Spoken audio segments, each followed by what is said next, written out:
Hello, hello. How are you, friend? How are Happy, you, Anna? happy Monday. Happy Happy Monday. April, first Monday of April. Oh, that's true. April 4th. So we're already in April. It's been quick, isn't it? Yes. Oh, The, my goodness. the first quarter's We, gone. I know. In the first week of April. So is everybody ready? I hope everybody's enjoying the weather. Have you noticed a change in the weather? It's been great, right? Yes. It's cool, but it's not cold, and what? It's a lot more enjoyable as of now. I think Wednesday will be a different day I know according that, to the weather channel. yeah, they're saying that it's gonna be really hot, right? On Wednesday. Over 100, I think 103 or something like that. Oh my goodness. Well, we'll get ready. We're used to wear your shorts. We're short to the showings. Wear shorts to the joints, right? And sandals. So, everybody, thank you for joining us. We're here in After Hours Real Estate already in April. What is it? April Flowers. And today we're going to be discussing 13 steps on how to buy a home. So, today is step number one. I don't want you to get scared. Or like 13 steps. We're not talking about 13 steps today. Today, we're talking about a step number one. Basically, we want to know if you are ready to buy a home or what are the key factors to look into the way you know this is the year for you. Okay, this is the time, or you're ready to buy a home. So, we have an expert here, Ana Cabrales. Okay, Ana Cabrales with Cabrales Mortgage. Hello, Ana. She's she's gonna be explaining or giving us tips right on these factors. Basically, we just want to know: are you ready now, or do you have to wait another year, or months, or 3 months, or 6 months, or next year? That's what we want to know. And if you have any specific questions about the topic, let us know. We're gonna be in sequence. So basically, it's a series, kind of like the Netflix shows, right? That you see well, not one season, but I mean, season one, it has number one, number two, number three, number four. Okay, we're going to be doing 13 steps. Okay, we're going to go into detail, very, very deep in this. So let us know if you have any questions. So, Anita, I understand that in order for us to decide, right, if the client is ready to buy a home, it's not only about, I know that you always hear this, right? I mean, you need to get pre-qualified. And everybody's like, how do I know if I can pre-qualify? How do I know if I am pre-approved, right? So then there's some items that experts, lenders look into in order for them to know if you're ready to buy this year, okay? Or soon, let's say in 2 months, 3 months. So I know that the first one is gonna be what, Anita? What is the first step? So the first step, I guess, like you said it, one, they have to say, I want to at least try to make sure that I qualify, or I made a decision that I want to buy a house. That would be the first thing. The Yes. next thing would be to apply with a licensed loan originator like us and give us your scenario. Tell us your story. Your Mhm. story is going to have where do you work? What type of income you receive? Is it income from self employment? Income because you have a job, a W 2 job, maybe retirement, social security, disability. Sometimes when you're a parent, sometimes you also get disability for your children. That might be income that you can use. Child support income. So the first thing is, what type of income are we going to use? And Okay. we're looking for consistency. We're not looking for income that, oh, I got $5,000 this month, but I haven't worked in 2 years, or I have, or 1 year, 1 month I get 1,000 and another one 5,000. Income that's consistent. We're gonna look for consistency. Yes. So that's the first thing. The next one is, like I said, employment. If your income is coming because you're self-employed or because you work for a job, have you had that job for 2 years? It's not necessary, and this is a common question. I think I got it like 3 times last week. Do I have to be working with the same employer for the last 2 years? No, you don't have to. We're gonna check that you have employment history of 2 years, but it can be with multiple employers. It doesn't have to be the same. Typically, we do want to make sure that it is in the same line of business, If you're a teacher, you've been a teacher, you just change school districts, Mhm. or if you were selling vehicles, maybe just change dealerships. Yes. But typically, we don't see where you were doing. Let's say you were a painter and now you're selling vehicles. It's completely different things. Okay. If you do change the career path, then we're gonna try to tie it in. Maybe you were a manager at an insurance company and now you're a manager at a restaurant. Okay. Well, even though it's two different things, you still manage. You still check people getting on time. People do their time cards, HR personnel issues, etc., etc. So we're gonna check employment. Anita, one question. I mean, some people have asked me this, right? I used to have my own business, right? And I wasn't doing that well. But Mhm. now I'm working on a stable job and I'm making X amount of money that, of course, they're doing better than when they had their business that it wasn't doing well. Will that, obviously, that will help them, right? I mean, if they left that job to a new one because there's a stability and they're and you know now that they're making a certain X amount of money per month. Correct.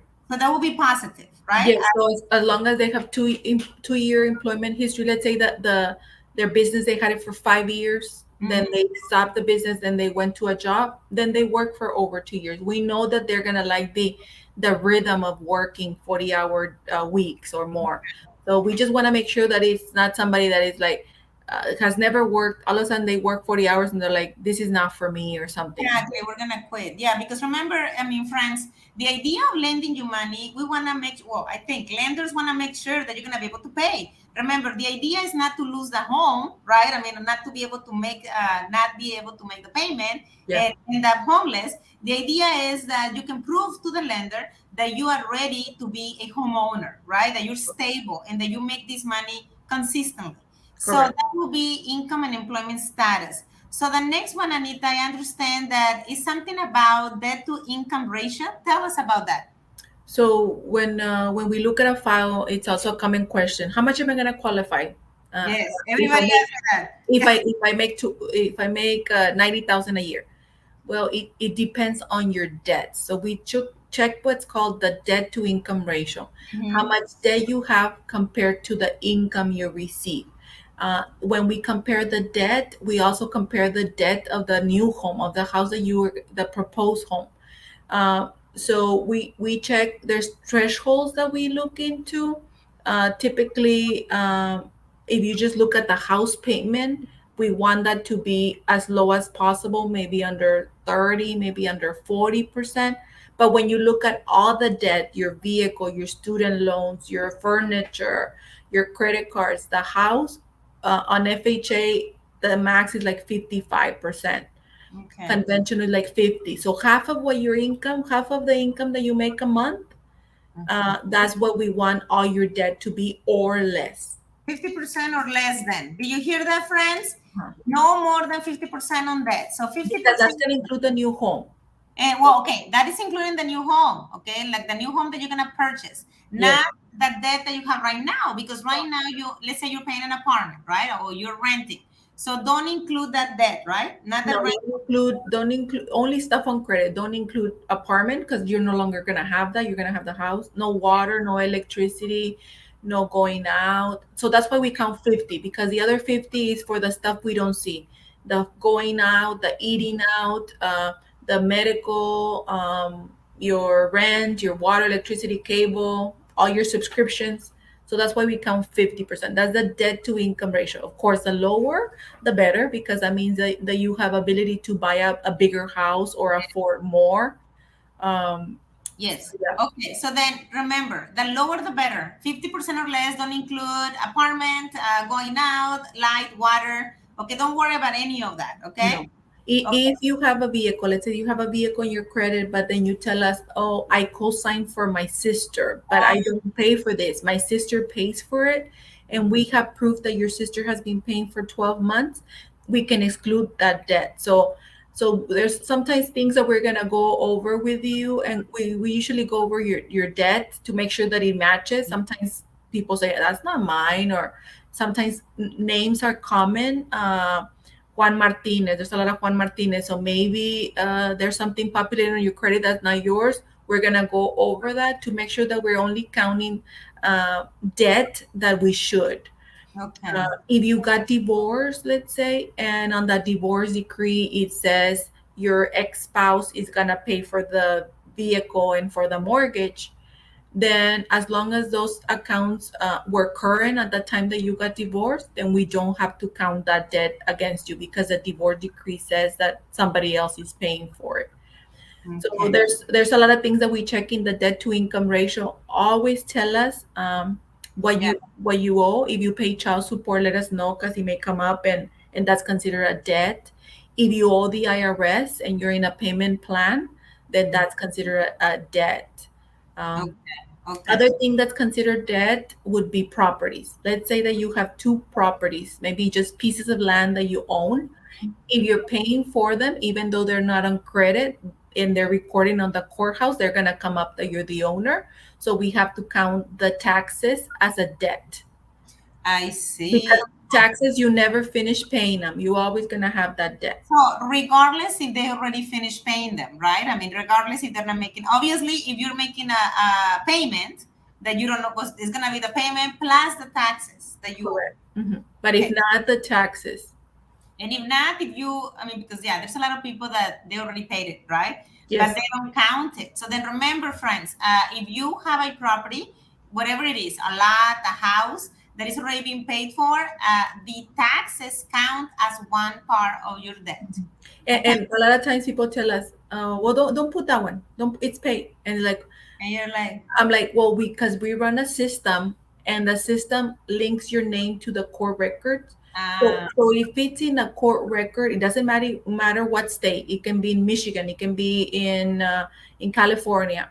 It's gonna run it nationwide. So it tells me, it gives me an alert. It doesn't tell me that you're the owner, but it says, look at this property, look at these addresses, and it gives me the addresses, and then it tells me who the current owner is. And uh, sometimes the names are very similar to my buyer.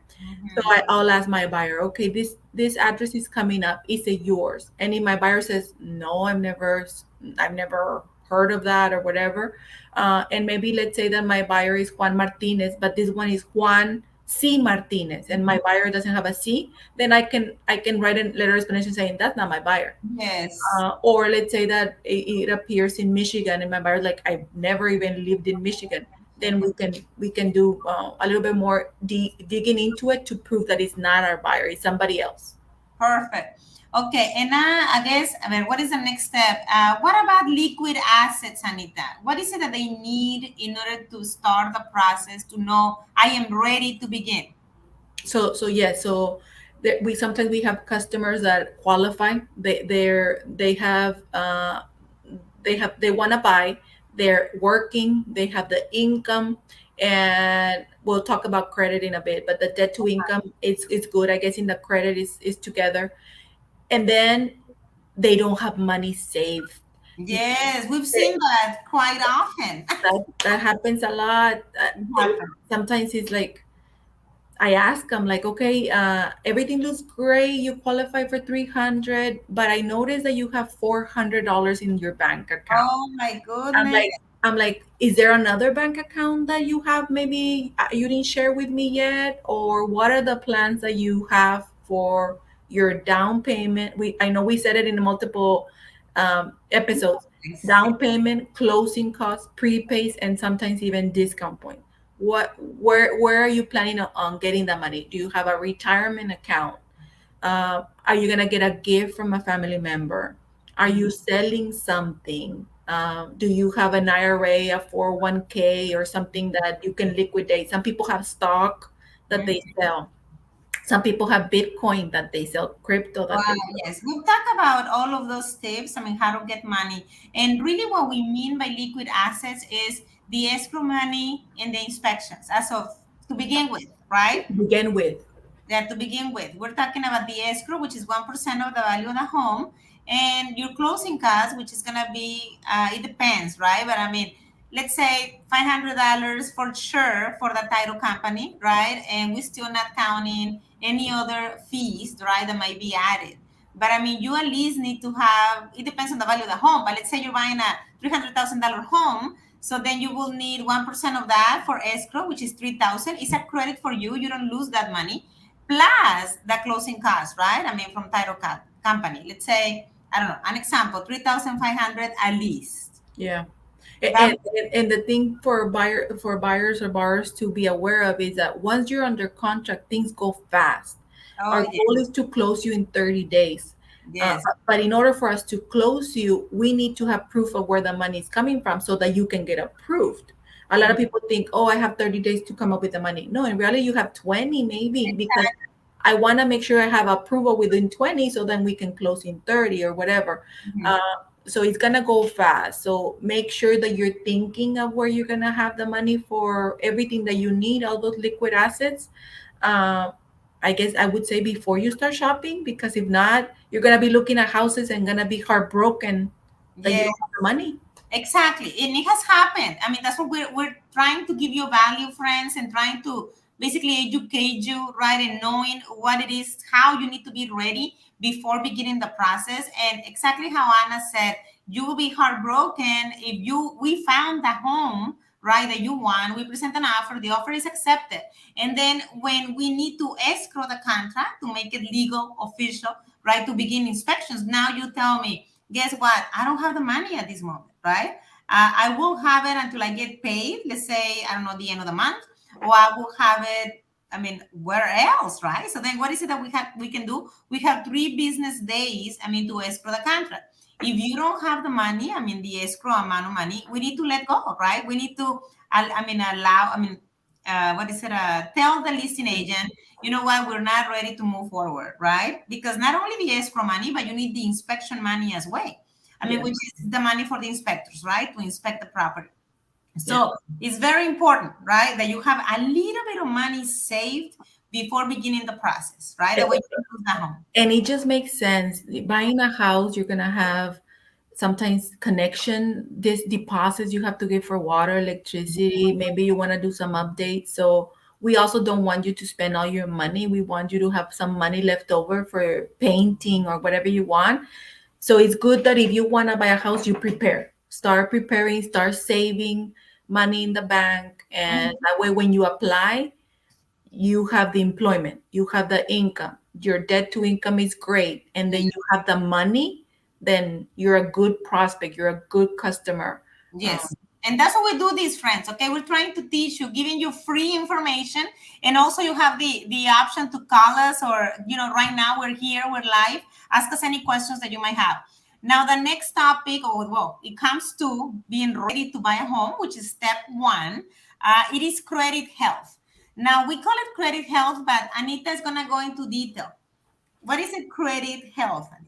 So, for example, we're gonna check your credit. Everybody knows that to get anything, a credit card, anything, a perfume, and you get a credit card, they're gonna check your credit. So we're gonna do the same for the mortgage. There's a lot of different credit models. So we check the one for mortgage specifically, which is, I guess, the more stricter. The minimum credit score right now, it's a 580 on FHA, 620 on conventional. Mm-hmm. That's with us. I don't know if probably other lenders are different. Check with your lender. They all have different criteria, but that's the minimum credit. Besides that, we make sure if you have collections, some of those we have to count a payment against you. If you have student loans that are not being repaid, we also check, put a payment against them. If you have judgments on your credit, if you are overdue on child support, some of those things are going to have to be resolved before you can move forward.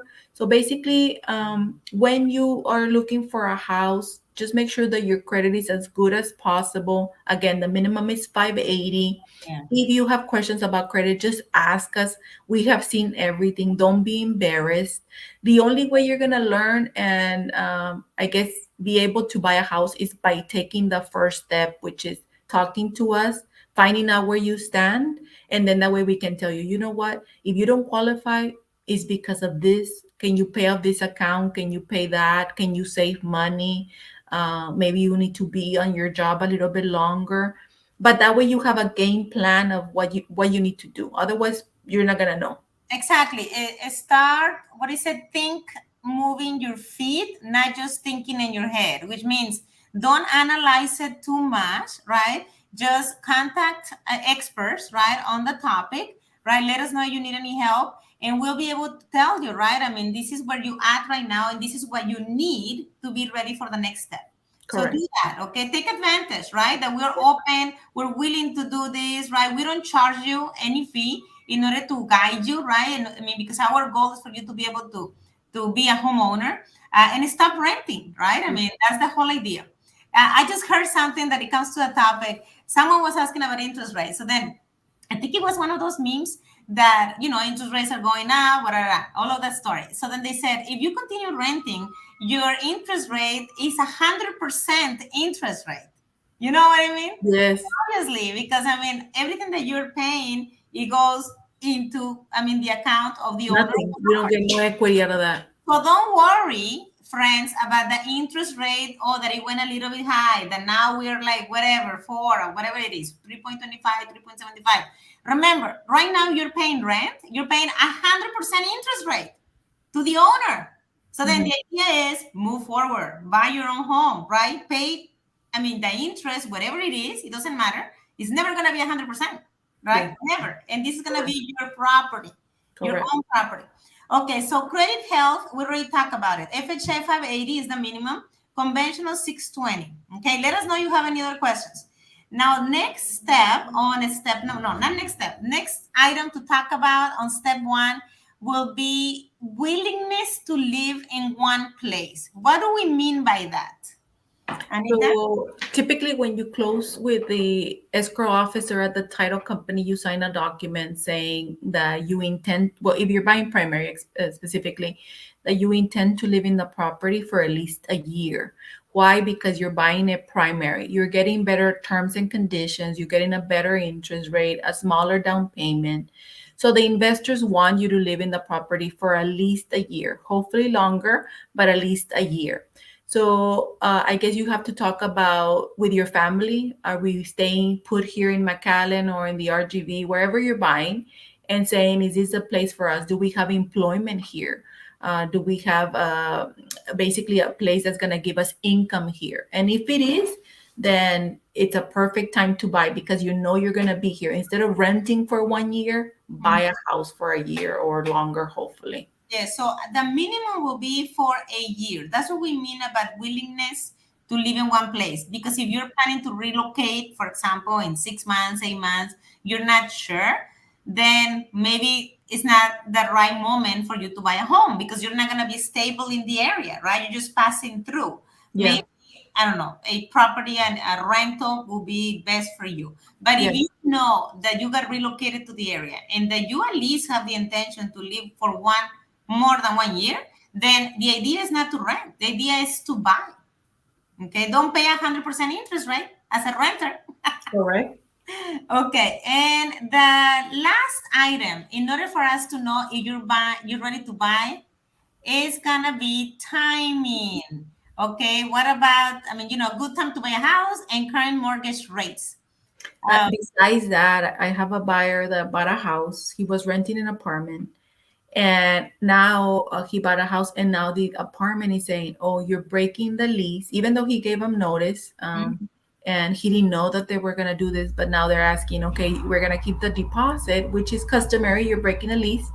But mhm. now they're wanting to charge him all the months that are left over on the contract Oh my because goodness. he broke his lease. So he's in the process of hopefully negotiating with the landlord.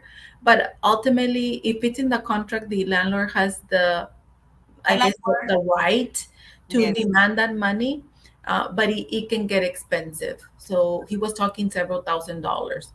And Mhm. that was money he didn't plan that he had to spend. So if you're renting, check your contract. Maybe start looking for a house, I would say 4 months before your contract's over to give you some time to find the house, the right house, do the inspection, do the loan, close on it. Usually when you close, you skip a month on your payment.